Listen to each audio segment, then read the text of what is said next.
بیل نہ بج جائے، ایک منٹ۔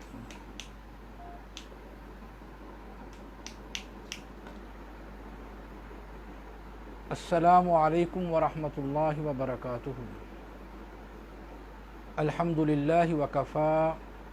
وسلام علی عبادہ الذین اصطفیٰ، اما بعد فاعوذ باللہ السمیع العلیم من الشیطان الرجیم من حمزہ ونفخہ ونفثہ۔ قال اللہ سبحانہ وتعالی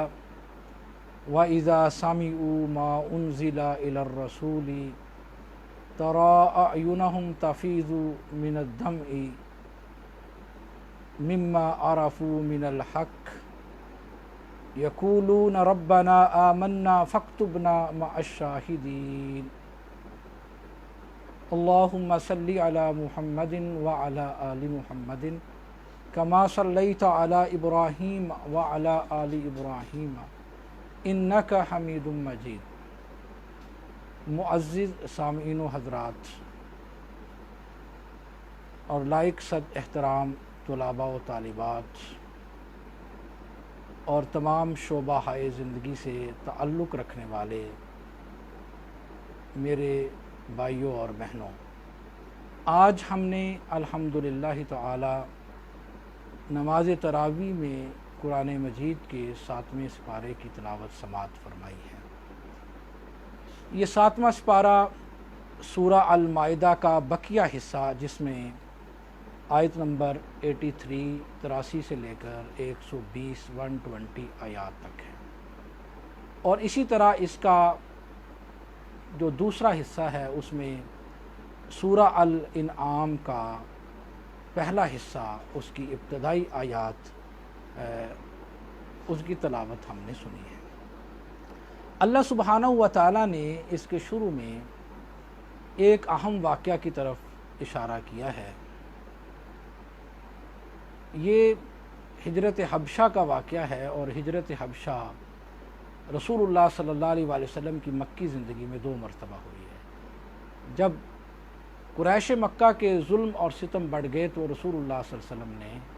مسلمانوں کو پہلی دفعہ 5 نبوی میں، یعنی نبوت کے 5ویں سال حبشہ کی طرف ہجرت کرنے کا حکم دیا۔ اس کے بعد 7 نبوی میں حبشہ کی طرف مسلمانوں کو ہجرت کرنے کا حکم دیا۔ تو جب پہلی ہجرت حبشہ ہوئی تو اس وقت قریش مکہ نے اپنا ایک وفد بھیجا حبشہ کے بادشاہ نجاشی کے پاس کہ جناب یہ جو چند مسلمان ہیں یہ بغاوت کر کے اور سرکشی کر کے، یہ اصل ہمارے غلام ہیں، اور بغاوت اور سرکشی کے بعد یہ آپ کے پاس آئے ہیں اور پناہ تلاش کر رہے ہیں، یہ ہمارے مجرم ہیں، آپ انہیں ہمارے حوالے کر دیں۔ تو اسہمہ نجاشی جو تھا وہ ایک سلیم الفطرت انسان تھا۔ اس نے سب سے پہلے اس واقعہ کی تصدیق کی کہ یہ کون لوگ ہیں، تو انہوں نے مسلمانوں کے اس وفد کو اپنے پاس بلایا۔ ان میں سے مسلمانوں کے وفد کی نمائندگی رسول اللہ صلی اللہ علیہ وآلہ وسلم کے جو چچا داد بھائی تھے جناب جعفر طیار رضی اللہ تعالیٰ عنہ، انہوں نے مسلمانوں کی ترجمانی کی، اور اسہمہ نجاشی کے سامنے جب اس کا دربار سجا ہوا تھا اور یہ قریشی نمائندے اور سردار بھی وہاں موجود تھے، جب انہوں نے اپنا موقف بتایا اور جو رسول اللہ صلی اللہ علیہ وآلہ وسلم پر اترنے والی وحی تھی اس کی تلاوت کر کے سنائی، جو حضرت عیسیٰ علیہ السلام اور حضرت مریم علیہ السلام کے متعلقہ تھی، اور جو مسلمانوں کا عقیدہ تھا اس بارے میں، جب ان کو پڑھ کر سنایا، سورہ آل عمران کی جو آیت ہے 199 وہ پڑھ کر سنائی، اور جو ایک ریئل پکچر تھی اور جو ایک حقیقی تصور تھا اس کو پیش کیا، تو اسہمہ نجاشی جو تھا اس کا جو حال ہوا اس پر جو وجد اور جو کیفیت طاری ہوئی، اس پر جو رقت طاری ہوئی، اس کا نقشہ اللہ سبحانہ و تعالیٰ نے یہاں پیش کیا ہے کہ اہل کتاب میں سے بھی بعض لوگ ایسے ہیں وَإِذَا سَمِعُوا مَا أُنزِلَ إِلَى الرَّسُولِ تَرَىٰ أَعْيُنَهُمْ تَفِيضُ مِنَ الدَّمْعِ مِمَّا عَرَفُوا مِنَ الْحَقِّ، کہ جب ان کے سامنے وہ کلام پڑھا جاتا ہے جو رسول اللہ صلی اللہ علیہ وآلہ وسلم پر نازل ہوا، اس کو وہ سنتے ہیں تو پھر تم اس منظر کو اپنی آنکھوں سے دیکھتے ہو، تَرَىٰ أَعْيُنَهُمْ تَفِيضُ مِنَ الدَّمْعِ مِمَّا عَرَفُوا مِنَ الْحَقِّ، حق بات کی پہچان کر لینے کے بعد ان کی آنکھیں آنسوؤں سے تر ہو جاتی ہیں، وہ زار و کتار ان کی آنکھوں سے آنسو جاری ہو جاتے ہیں اور ایک روحانی وجد اور کیفیت طاری ہو جاتی ہے ان پر۔ یقولون ربنا آمنا فاکتبنا مع الشاہدین، تو پھر وہ اس بات کا اقرار کیے بغیر نہیں رہتے کہ اللہ ہمیں بھی نیکوکاروں میں لکھ لے۔ تو اصلاً یہی ایک حقیقت ہے اور یہ تصور دیا جا رہا ہے قرآن مجید کی ان آیات کے نزول کے بعد کہ ایک سلیم الفطرت انسان کے لیے یہ ہونا چاہیے کہ جب اس کے سامنے حق واضح ہو جائے، جب اس کے سامنے اللہ کا کلام پیش کر دیا جائے، پیارے پیغمبر جناب محمد رسول اللہ صلی اللہ علیہ وآلہ وسلم کے فرامین پڑھ کر سنا دیے جائیں، تو پھر اس کو چاہیے کہ اپنے اوپر ایک رقت طاری کر لے، وہ حق واضح ہونے کے بعد تعصب کا شکار نہ ہو۔ یہ واضح فرمان ہے اور واضح دلیل ہے جو اللہ سبحانہ و تعالیٰ نے قرآن مجید میں بیان فرما دی۔ اور اسی طرح جب جعفر طیار رضی اللہ تعالیٰ انہوں نے رسول اللہ صلی اللہ علیہ وآلہ وسلم کے بارے میں بتایا کہ ہمارا جرم کیا ہے، کس وجہ سے ہمارے اوپر زمین کو تنگ کیا جا رہا ہے، اس کا سبب یہ ہے کہ جو رسول ہیں، جو ہمارے رسول ہیں جن پر یہ کلام نازل ہوا ہے، جناب محمد صلی اللہ علیہ وآلہ وسلم، وہ ہمیں یہ کہتے ہیں کہ تم بتوں کی پوجا نہ کرو۔ یہ جو تم نے بیت اللہ کے اندر 360 بت بنا رکھے ہیں، یہ تمہارے سفارشی نہیں ہو سکتے، یہ تو تمہارے ہاتھ سے گڑے ہوئے ہیں۔ وہ رسول، اس نے ہمیں اخلاقیات کی تعلیم دی، اس نے ہمیں شراب نوشی سے منع کیا، اس نے ہمیں بتوں کی پوجا سے منع کیا، اس نے ہمیں غلاموں کی، خادموں کی عزت اور احترام کرنے کا حکم دیا، اس نے ہماری تطہیر کی ہے، اس نے ہمیں پاکیزہ بنایا ہے، اور یہ اس کا قصور ہے۔ تو حضرت جعفر طیار رضی اللہ تعالیٰ عنہ کی یہ تقریر جو ہے، یہ رسول اللہ صلی اللہ علیہ وآلہ وسلم کی سیرت کی صحیح عکاسی کر رہی ہے کہ وہ ہمیں بیواؤں کے، یتیموں کے حقوق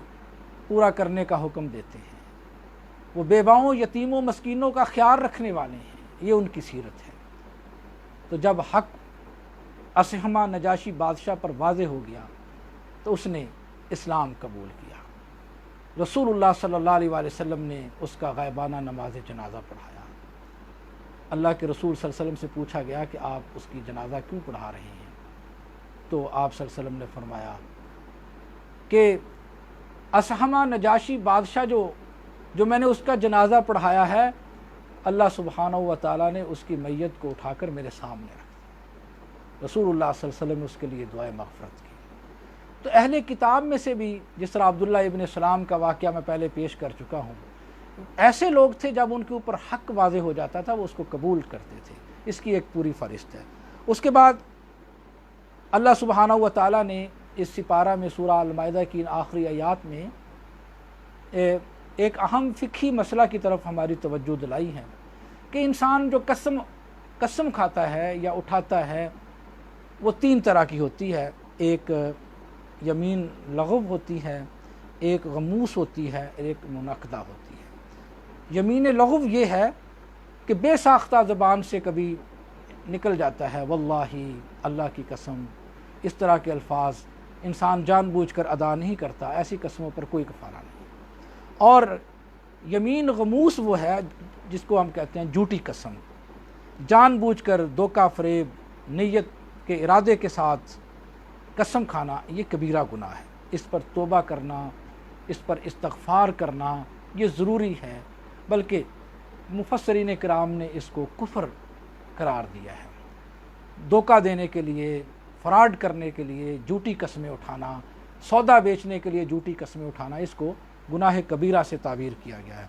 اسی طرح یمین منعقدہ ہے، یہ ارادہ اور نیت کے ساتھ انسان کہتا ہے کہ میں ایسا کروں گا، پھر کچھ حالات ایسے آ جاتے ہیں کہ وہ اپنی اس قسم پر پورا نہیں اتر سکتا، تو اس کا کفارہ اللہ سبحانہ و تعالیٰ نے یہاں بیان کر دیا۔ لا یؤاخذکم اللہ باللغو فی ایمانکم ولکن یؤاخذکم بما عقدتم الایمان فکفارتہ اطعام عشرۃ مساکین من اوسط ما تطعمون اہلیکم او کسوتہم او تحریر رقبۃ فمن لم یجد فصیام ثلاثۃ ایام، کہ ایسا آدمی جو ہے وہ یا تو 10 مسکینوں کو کھانا کھلائے، یا ان کو اوسط درجے کے جو کپڑے لے کر پہنائے، جو ان کو وہ پہنا سکتا ہو، یا جو خود کھاتا ہے یا جو خود پہنتا ہے، یا ایک غلام آزاد کر دے۔ اگر وہ یہ تینوں کام نہیں کر سکتا تو پھر 3 دن کے روزے رکھے۔ یہ یمین منعقدہ کی جو کفارہ ہے وہ یہاں اللہ سبحانہ و تعالیٰ نے بیان فرمایا، اور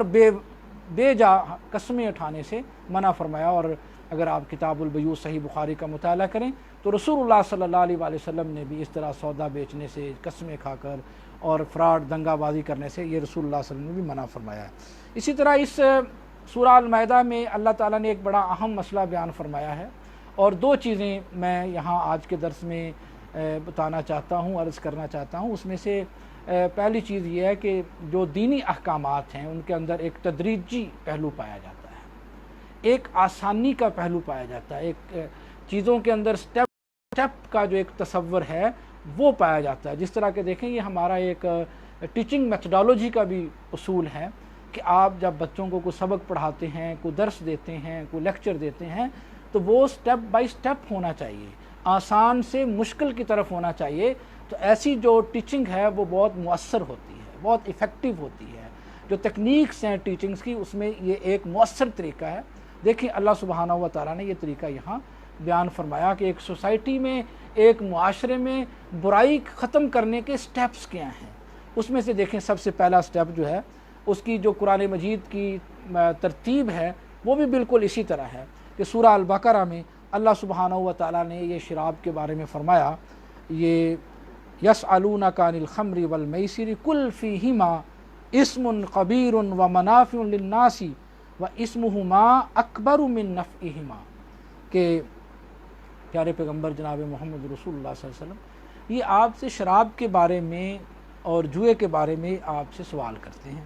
تو آپ ان کو کہہ دو قل فیہما، ان دونوں میں اسم کبیر، بہت بڑا گناہ ہے، ومنافع للناس، اور اس میں لوگوں کے لیے منافع بھی ہے،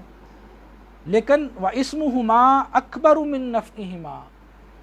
گناہ جو ہے یہ زیادہ سنگینی رکھتا ہے منافع کی نسبت، گناہ کی سنگینی جو ہے یہ زیادہ سخت ہے۔